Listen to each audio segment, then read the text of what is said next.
Imagine करो कि सुबह के 7 या 8 बजे हैं और तुम अगर मुंबई में रहते हो तो वहाँ की लोकल ट्रेन, दिल्ली एनसीआर में रहते हो कि हाँ मेट्रो लेकर जा रहे हो, ऑफिस जा रहे हो और अचानक से तुम्हारे मोबाइल पर एक मैसेज आता है, your salary of amount 72,400 has been credited to your this saving account. चेहरे पे स्माइल आ जाती है ना। और चेहरे पे स्माइल केवल आपके नहीं आती, चेहरे पर सबकी स्माइल आ जाती है जब सैलरी क्रेडिट होती है। 2 दिन बाद टेंशन सी होने लगती है कि यार अभी तो सैलरी आई थी और इसमें से ईएमआई जाना है, इसमें से रेंट जाना है, घर के खर्चे हैं, राशन लाना है, बहुत सारी चीज़ें। और ये केवल आपके चेहरे पर टेंशन नहीं है, ये भारत के लगभग जितने सैलरीड एम्प्लॉयज हैं सबके चेहरे पर इसी तरीके की टेंशन, इसी तरीके की सिकन आ जाती है। और स्टार्टिंग में फिर भी थोड़ा मोटिवेशन बना रहता है क्योंकि भले आपको पता है कि ये जाने वाले हैं, ये पैसे खत्म होने वाले हैं, लेकिन जब महीने का आखिरी आता है तब ये टेंशन आपके चेहरे पर बिल्कुल देखी जा सकती है, पढ़ी जा सकती है। और ये केवल आपके साथ नहीं होता, भारत में रहने वाले हर एक इंसान के साथ, सबके साथ होता है। आज का वीडियो उन्हीं लोगों के लिए है जो ये सोचते हैं कि क्या मैं कभी केवल सैलरी से अमीर बन पाऊंगा, क्या मैं कभी सैलरी से मोटा इन्वेस्टमेंट करके करोड़ों रुपए का पोर्टफोलियो बना पाऊंगा, या मेरा जन्म केवल कमाने, खाने और वॉशरूम जाने के लिए हुआ है। चलिए इस वीडियो में डिटेल में समझने की कोशिश करते हैं। देखो, हमारे भारत में 90% लोग प्राइवेट सेक्टर में सैलरीड हैं, 90% लोग। और इकोनॉमिक टाइम्स का 2025 का सर्वे ये कहता है कि उनमें से जो लोग सैलरीड एम्प्लॉयज हैं उनमें से 67% लोग ऐसे हैं जिनके पास 1 लाख रुपए की भी सेविंग नहीं है। 1 लाख रुपए की भी सेविंग नहीं है। तो इसका मतलब प्रॉब्लम सैलरी की नहीं है, प्रॉब्लम सिस्टम की है। बाकी 20% 22% लोगों के पास ज्यादा पैसे हैं, ज्यादा सेविंग है, और करीब वही 20% के आसपास ऐसे लोग भी हैं जिनकी कुछ तो सेविंग है। लेकिन 67% भी बहुत बड़ा नंबर है। 67% लोगों के पास 1 लाख रुपए की भी सेविंग नहीं है। मैं तुम्हें कहानी सुनाता हूं। एक लड़का जिसकी बेंगलोर में जॉब लगी करीब 2020 19-20 के आसपास, जब वही कोविड खत्म हो रहा था उस समय लगी। उसने अपनी सैलरी का एक फिक्स परसेंटेज इन्वेस्टमेंट हर महीने का करा कि हर महीने इतने पैसे में डालकर इन्वेस्ट करता रहूंगा। और नॉर्मल म्यूचुअल फंड वगैरह में, ऐसा भी नहीं कि कोई लॉटरी लग गई कहीं से उसको टिप मिल गया। आज करीब 5 साल बाद उसका टोटल इन्वेस्टमेंट है 12 लाख रुपए और उसका पोर्टफोलियो है 44 लाख रुपए का। ये मैजिक नहीं है, ये है कंटिन्यूअस, लगातार देखकर, सोचकर, समझकर इन्वेस्ट करने का नतीजा। ना बिजनेस, ना ही कोई पुरखों की जायदाद, इनहेरिट प्रॉपर्टीज, केवल और केवल सैलरी से उसने इतने पैसे बना लिए, सैलरी से उसने इतने पैसे इकट्ठा कर लिए। हाँ, उसकी सैलरी अच्छी थी, मतलब उसकी उसकी इनकम भी अच्छी थी। मुझे नहीं पता कि आपकी इनकम कितनी है। हो सकता है आपकी इनकम 20,000 रुपये हर महीने के, 25,000 रुपये या 10,000 रुपये या 25,000 रुपये या 50,000 रुपये, 1.5 लाख 2 लाख रुपये हो। लेकिन ज़्यादातर सर्वेज, ज़्यादातर रिसर्च, साइंटिफिक रिसर्च ये बताते हैं कि ये मेंटल स्टेटस की बात है, मेंटालिटी की बात है। जो लोग 20,000 25,000 रुपये महीने कमा रहे हैं उनकी भी वैसी ही प्रॉब्लम है जैसी जो लोग 3 लाख रुपए 4 लाख रुपए हर महीने के कमा रहे हैं। ये रिच वर्सेस पुअर नहीं होता, rich versus problem type people होता है। एक ऐसे लोग होते हैं जिनकी मेंटालिटी रिच वाली होती है, दूसरे ऐसे लोग होते हैं जिनकी मेंटालिटी प्रॉब्लम वाली होती है। वो पुअर वाली नहीं होती, वो हर चीज में प्रॉब्लम निकाल लेते हैं। या तो उनकी सैलरी अगर 2 लाख रुपए हर महीने की, 3 लाख रुपए भी हर महीने की होगी, तभी भी वो उसमें प्रॉब्लम निकाल लेंगे। उनके पास समस्याएं आ जाएगी, उनके पास प्रॉब्लम्स आ जाएंगे। कई सारे ऐसे लोग भी होंगे जिनकी सैलरी 25,000, 30,000, 35,000 रुपये हर महीने की होगी, लेकिन उनकी मेंटालिटी रिच मेंटालिटी होगी। जब उनको जरूरत पड़ेगी, कोई प्रॉपर्टी लेना है, कहीं पर लेना है, वो 2-4 लाख रुपए, 6 लाख रुपए इकट्ठा करके निकाल देंगे। कई सारे ऐसे लोग होंगे जो 3 लाख 4 लाख रुपए हर महीने कमा रहे होंगे, लेकिन उनके पास कभी एक पैसा नहीं होगा, हैंड टू माउथ हमेशा चलता रहेगा। रिच मेंटेलिटी लोगों की मेंटेलिटी ऐसी होती है कि पैसा आया, इनकम आई, सैलरी आई, पहले इन्वेस्ट कर देते हैं, फिर खर्चे करेंगे महीने के। इन्वेस्टमेंट फिक्स है, सेविंग फिक्स है कि इतने रुपए जी निकलने हैं और इन्वेस्टमेंट में जाने हैं। म्यूचुअल फंड में डालने हैं, किस में जाने हैं, वो अलग बात है। दूसरे, सारी ईएमआईज काटने के बाद, रेंट जाने के बाद, महीने के आखिरी में जब कुछ बच जाएगा तो डाल देंगे, नहीं बचेगा तो नहीं डालेंगे। ये लोग पुअर मेंटालिटी के लोग नहीं होते। पुअर मेंटालिटी भी बोलना बेइज्जती है।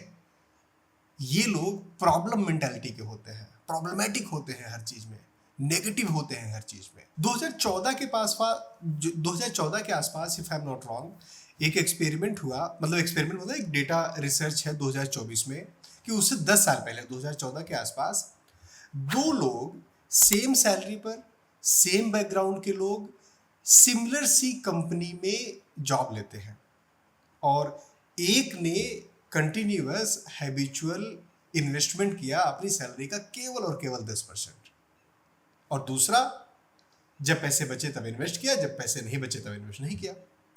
जिसने रेगुलर इन्वेस्टमेंट किया वो हर महीने 10% ही करता था, लेकिन जिसने जब पैसे बचे तब इन्वेस्टमेंट किया, जब नहीं बचे तब नहीं किया, वो कभी 2% भी करता था, कभी 25%, 30% भी अपनी सैलरी का कर देता था।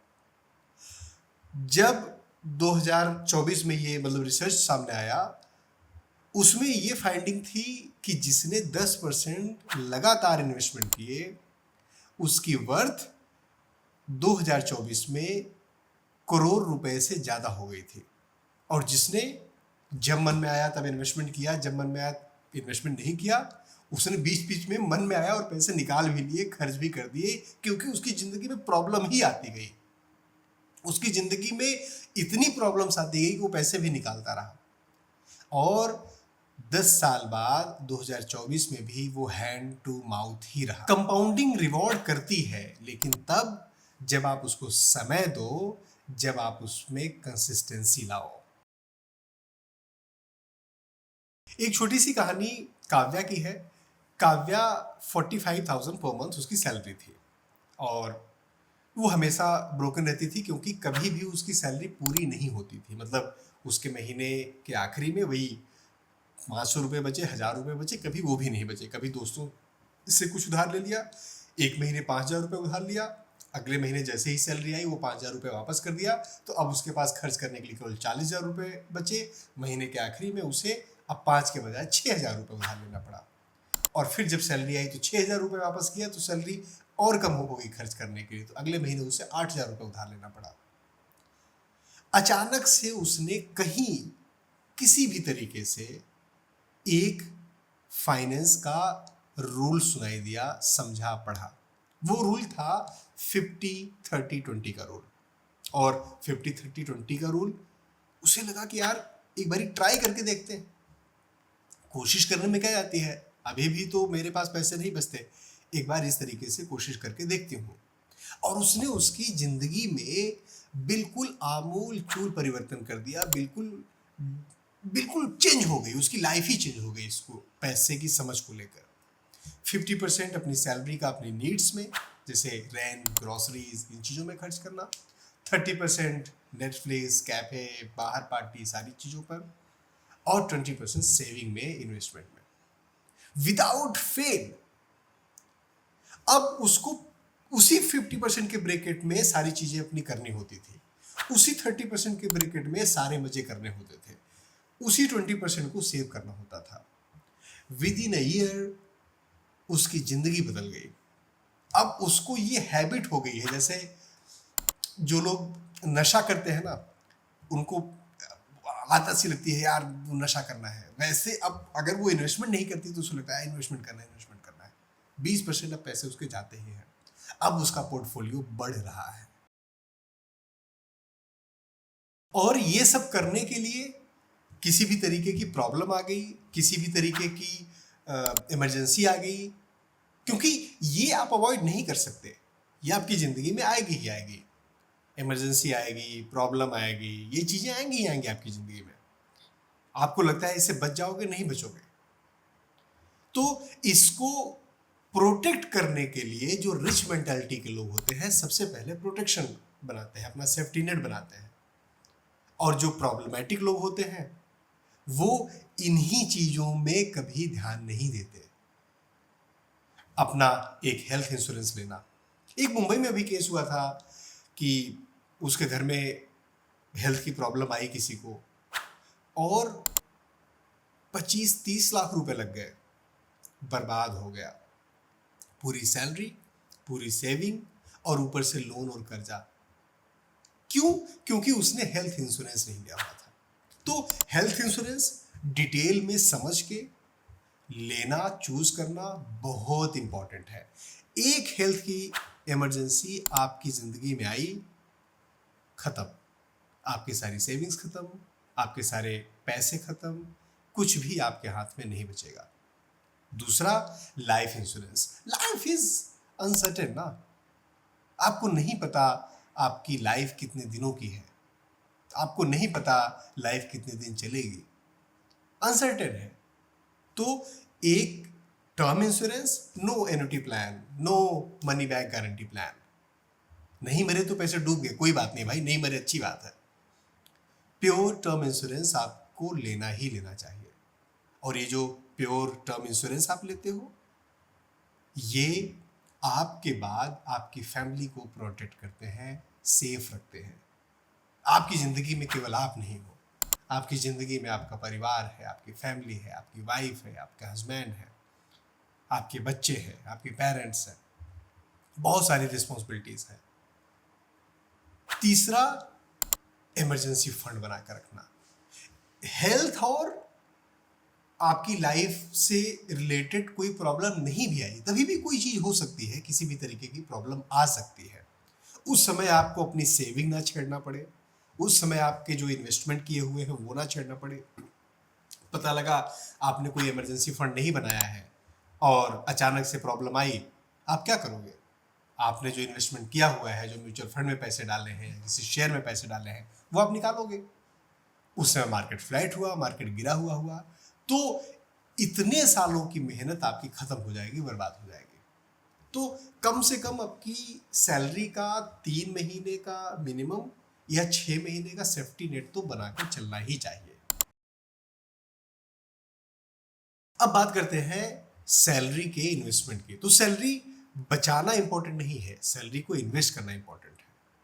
आप अगर SIP भी करते हैं नॉर्मल तरीके से, तभी भी वो आपको अच्छे रिटर्न दे देती है। निफ्टी 50 जैसे जो इंडेक्स फंड्स हैं वो भी आपको ठीक ठाक रिटर्न्स दे देते हैं, 10% 12% तो रिटर्न मिनिमम दे देते हैं।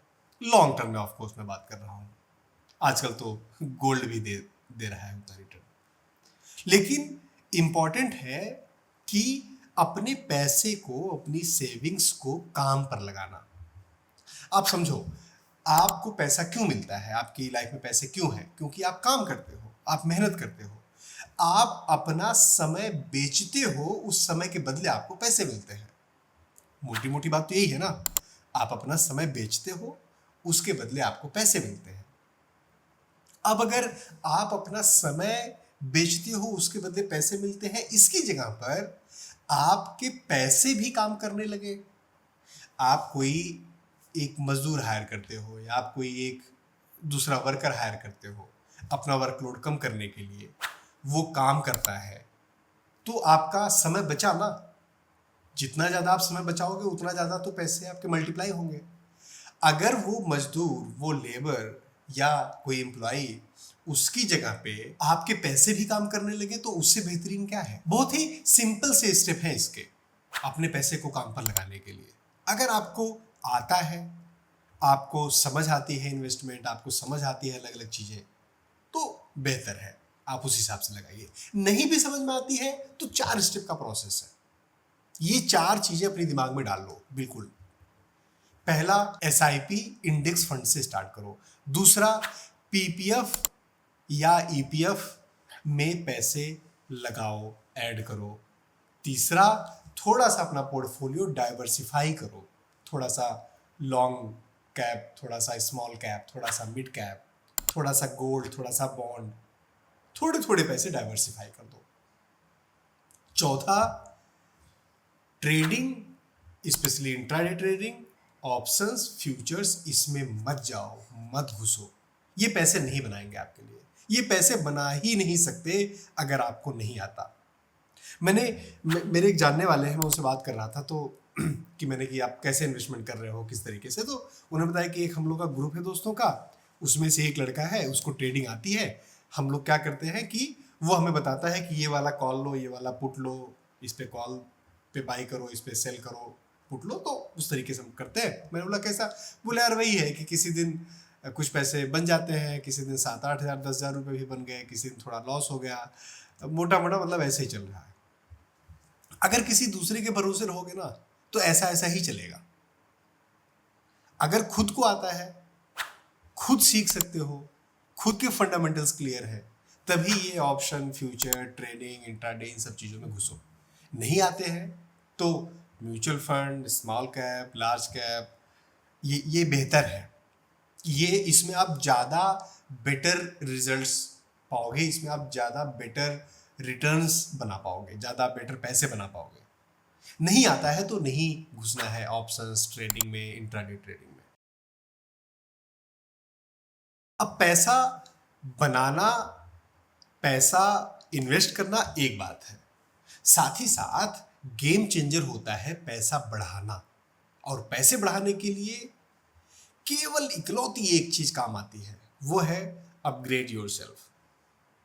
लिंक्डइन की एक रिसर्च कहती है 47% लोग जो अपनी स्किल्स पे काम करते हैं, जो अपने नए स्किल्स सीखने पर काम करते हैं, वो अपनी सैलरी 2 साल के अंदर कई बार डबल भी कर लेते हैं। मिनिमम 30-40% हाइक उन्हें 2 साल में मिल जाता है।